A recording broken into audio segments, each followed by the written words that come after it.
আমার ফ্যামিলির দেখছি, ফ্যামিলির সাথে আমি যখন ড্রাইভারকে দেখছি আমি তখন ওরে বলছি আমরা এখন যাবো না, কেননা আমার প্রথম থেকে মানা ছিল আমি পোলাপাইনরে ড্রাইভার হিসেবে নিত না।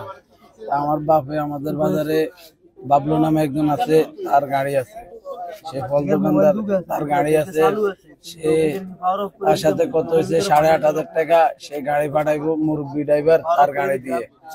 তারপরে সে যে গাড়ি পাঠাইছে ভাই, এই ড্রাইভার আমরা চিনিও না, জানিও না কি গাড়ি বা আসবি আমরা এটা জানিও না।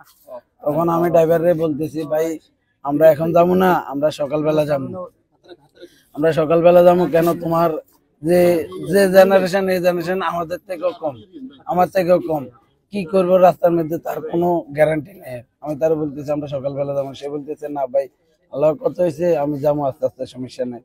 তারপর সে রাস্তার মধ্যে আমরা যখন কুমিল্লা হয়ে মহিফাল হয়ে আসতেছি, আমার সাথে আরেকজন ছিল, সে ওই জায়গায় নামবো, সে মহিফালের আগে একটা ড্রাম ট্রাকের সাথে বাস এক সুতা ওই জায়গাতে কাট লইছে, বাস একটুর জন্য বাঁচি গেছে, সাইডে যাই আর আরেকটার সাথে যাই বসা গেছে।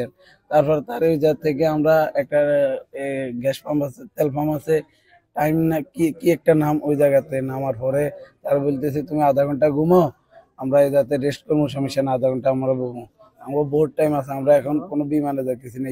সে বলতেছে না আমি আস্তে আস্তে যাবো। তো তারে বলতেছি তাহলে তুমি চা খাই আনো, বলতেছে আমি কফি খামো, আরো অনেক লইছে, তার পান লইছে, সে সিগারেট লইছে। সে খাওয়ার পরে তারপর তারে বলতেছি তুমি রেস্ট করো আধা ঘন্টা, আমিও বলতেছি, আমার শ্বশুরও বলতেছে, আমার বাপও সামনে বইটা, আমার শ্বশুর এরাও বলতেছে। তাই সে গাড়ির ভিতরে চোখ কাটি ফেলা, আমার শ্বশুর 2-3 বার তারে উঠাইছে, চোখ টুক সব লাল হয়েছে। তারপরে সে বলতেছে না আমি যাবো, সমস্যা না আস্তে আস্তে যাবো। সে চন্নগঞ্জে চন্নগঞ্জ পূর্ব বাজারের একটু আগে চেয়ারম্যানের যাতে আসি, সাথে সাথে গাড়িরে খালি রোডের উপরে ওইদিকে নামাই দিছে। তারপরে আমরা পড়ার পরে তারে গাড়ির নৌকার মতন বাসতেছে, গাড়ির ভিতরে পানি আসতেছে না, আমি সবারই ধরে রাখছি, তারে বলতেছে তুমি গাড়ির লক খুলে দাও, আমরা গাড়ি থেকে দরজা খোলার সাথে সাথে একজন এক জায়গাতে বাইরে যাবে, সমস্যা নেই। সে কি করছে গাড়ির গ্লাস খুলে সে নিজে বাইরে গেছে।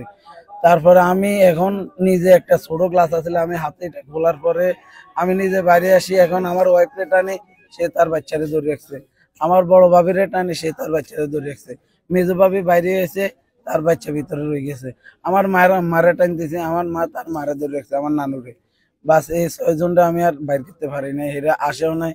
বাস পানি যখন একটু হয়ে গেছে, পানি প্রেশার জোরে ছিল, আর এরা বাইরে যেতে পারে না, গাড়ির নিচে চলে গেছে।